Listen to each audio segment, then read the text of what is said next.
Good morning. This is Dr. Robert, and on this morning's edition of 5-ish Minutes with Dr. Robert, Pratyahara is the topic. Pratyahara, prati plus ahara. Ahara in Sanskrit means to take in.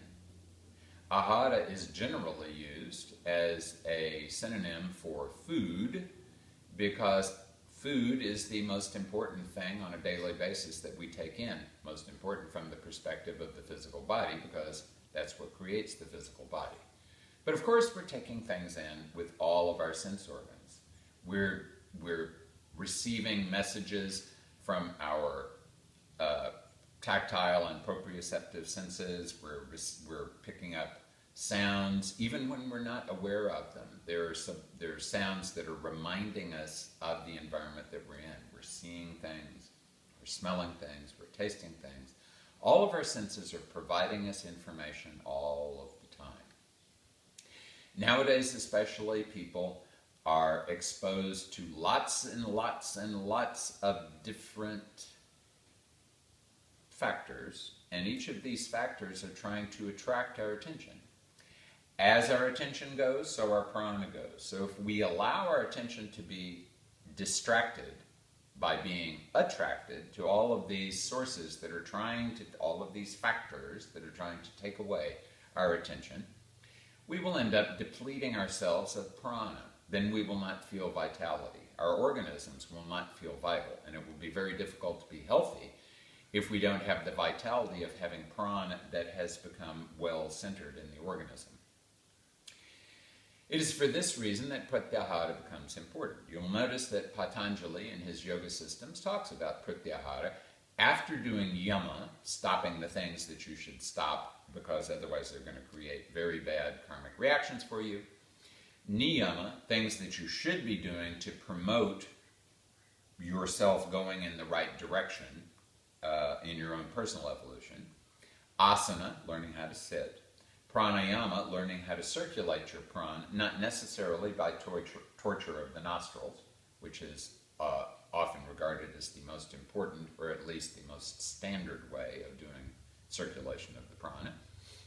After the pranayama, then comes pratyahara, the idea being that first you should get an idea of how to circulate the prana in your body, and once you have, then you can request your sense organs not to be as active as they have been. You can suggest to them that in fact what we should do is hold on to the prana. We should turn the sense organs internally. Open the internal eye, the internal ear, the internal tongue, the internal nostrils, and the internal skin, so that we can pay closer attention to what's going on inside us and eventually encourage those sense organs just to be quiet, quiescent, not feel any urgent need to move in any direction. Because they tend to move, because they're being, of course, inspired by prana, which comes from the air element, whose most important characteristic is that it moves. Instead of initially trying to make the prana and the attention and the awareness completely quiet, the first thing that we're trying to do is discourage it from its natural direction. Its natural direction is always external, because the nature of the sense organs is they were evolved over hundreds of millions of years for organisms to be able to determine the two most important things that they do during the day. The first is to find something to eat, and the second is to find those things that might want to eat them. Nourish yourself and avoid becoming nourishment for someone else. So the sense organs for hundreds of millions of years have been pointing externally.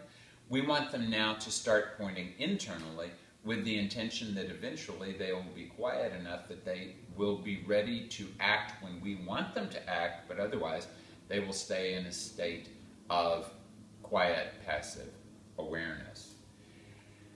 Pratyahara is something that always, when used in a proper way, will promote a greater sense of vitality and of enthusiasm and of attention and potential focus in the body. We encourage you to try it out. This is Dr. Robert saying, Om.